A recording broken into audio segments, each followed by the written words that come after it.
Guys, just an introduction for all of you who are new. The Hive ethos is all about giving back. We are a non-profit organisation. There's no cost involved tonight, as you know.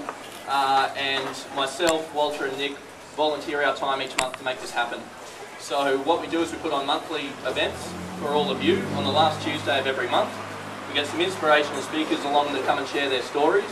And we try and create a platform for people to come along, meet some friends with no pressure to buy anything or sell to each other. Just come along and have a good time. So please make the most of that opportunity. Get around and introduce yourselves and hopefully take away some new friends and opportunities from tonight. Now, just to reiterate, because we are a non-profit, we do rely on the help of our sponsors. So thank you very much to Greystone Bar for hosting us tonight. And also to bring around the nibble platters that some of you may have seen. We'd also like to thank Clovelly Estate Wines, who sponsor our speakers' gifts. And we've got national sponsors that sponsor our events throughout Brisbane, Sydney and Melbourne, who are Deloitte Digital and RMIT University.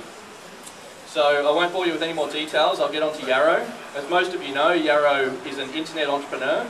He's been around on the scene for many, many years and he's got quite a reputation that precedes him, so I won't tell his story for you.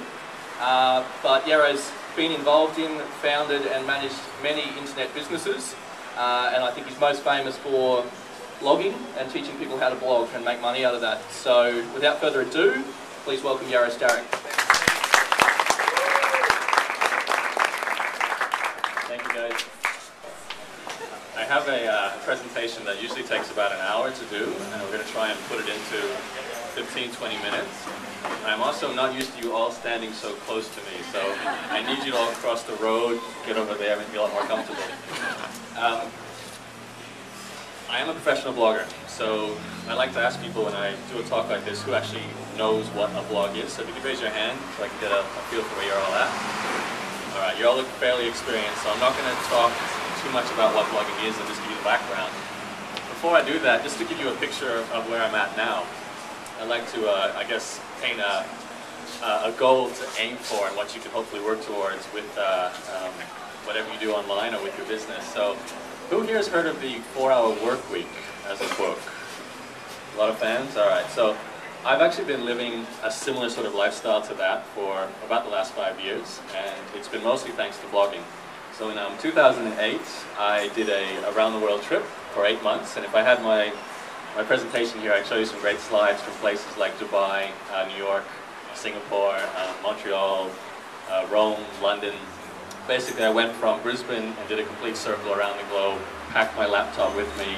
I was blogging the whole time I was traveling around, and also making a really good living. In fact, that year was, well, the 08-09 tax year was my best year for income, and we did about $500,000 in revenue while I was traveling. So it's obviously, as an end picture, pretty incredible, but it's been 10 years for me to get to that point. So what I'd like to do now is basically take you on a little journey back in time and explain where I came from and how all this started.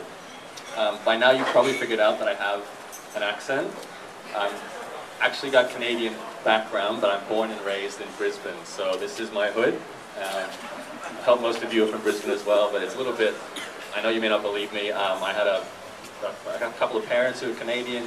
I'm a big fan of Sesame Street growing up, and I just picked up this accent, so it's a little bit of a mixed thing. But I went to the University of Queensland in 1997. I graduated high school and joined UQ, and that was my first taste of the internet. I got a free dial-up internet access account and started to fall in love with the internet as a result of that. So I don't know if you guys were online back then, but this was before Google. It was back in the day when you had Look Smart, Alta Vista, Lycos, and I can see some people smiling. That means you know those days. So it was the early day, really, when the internet was just starting off.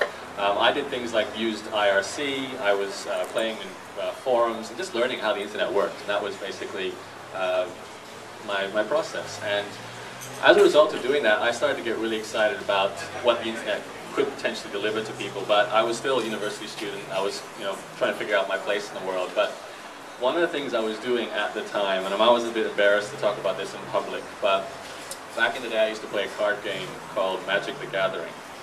Now, does anyone here know what that is? Please raise your hand to help me feel the geeky vibe here. I notice it's all guys. not surprised about that, but yeah, it's a card game. It's 2 girls. 2 girls? Where's the girls who raised their hands? All right. Yeah, that's not embarrassing, is it? Oh, okay, yeah. Way to go. So it's fairly predominantly male-dominated sport. They call it a mind sport, but basically it's kind of like poker mixed with your Dungeons and Dragons. You've got your elves and your dragons and all that sort of thing, but it's very strategic as well. And there's actually a competitive tournament scene around the world where there's players who play Magic cards for a living, and they can make upwards of 6 figures a year traveling around and competitively playing tournaments. So for a time, about when I was 16, 17, 18, 19, I played this game and I started playing competitively, and really it was my life for a while. And as a result of doing that, I wanted to start a website devoted to this card game. So I started I went to a service called GeoCities. I don't know if you guys have heard of that. It's quite old, but it was a very basic website building tool to create a website. I used it. I hated it. It didn't give me much control over my website. I wasn't a tech person, but it was a tool to begin with. And it's actually funny when I think back to this time, because there was a moment where I got so frustrated with the GeoCities tool that I wanted to go and become better at building websites, but I wasn't sure about it. So I went to Brookside Shopping Center in Mitchelton. I grew up in Mitchelton. Anyone here from Mitchelton? It's my real hood. All right. So I went to Brookside and I went to the bookshop, and there was this textbook called Teach Yourself HTML in 24 Hours. And I don't know about you, but when I was in university, I didn't like reading textbooks, and I often didn't. And the idea of actually buying a textbook to use it was pretty revolutionary for me. I almost didn't do it, but I did buy the textbook and taught myself HTML. Not in 24 hours, took a little longer than that, but I picked up some skills and some basic website stuff. Now, that led to almost everything I did from that point forward. So for me, that was a huge turning point. It led to part-time jobs, it led to using the internet, making websites, and pretty much what I do today, running a blog. So it was a turning point for me. From there, I basically launched a website called Magic the Gathering Paradise. It was a website devoted to the card game, and became really popular because people started trading cards on that website. Now, what's amazing, and this is a real tip for you guys if you ever start a website and you want something to be hands-off, so sort of 4-hour work week-ish, get some high leverage. Start a website where the reason the website exists is for people to come and create value without you participating in it.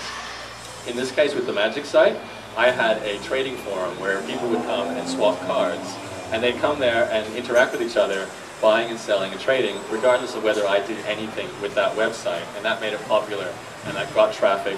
And from that point, I actually monetized the site by adding banners, and that was my first ever online income stream, which for me was about $500 a month, and I was at university, so it meant I didn't have to get a job cleaning toilets or anything like that. So, and that website was literally the place I cut my teeth. I learned the basics of how to get traffic to a website. I learned how to get sponsors and attract advertisers.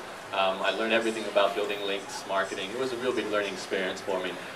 And from there, I don't know if you remember, again, this is early 2000s, it was the dot-com boom.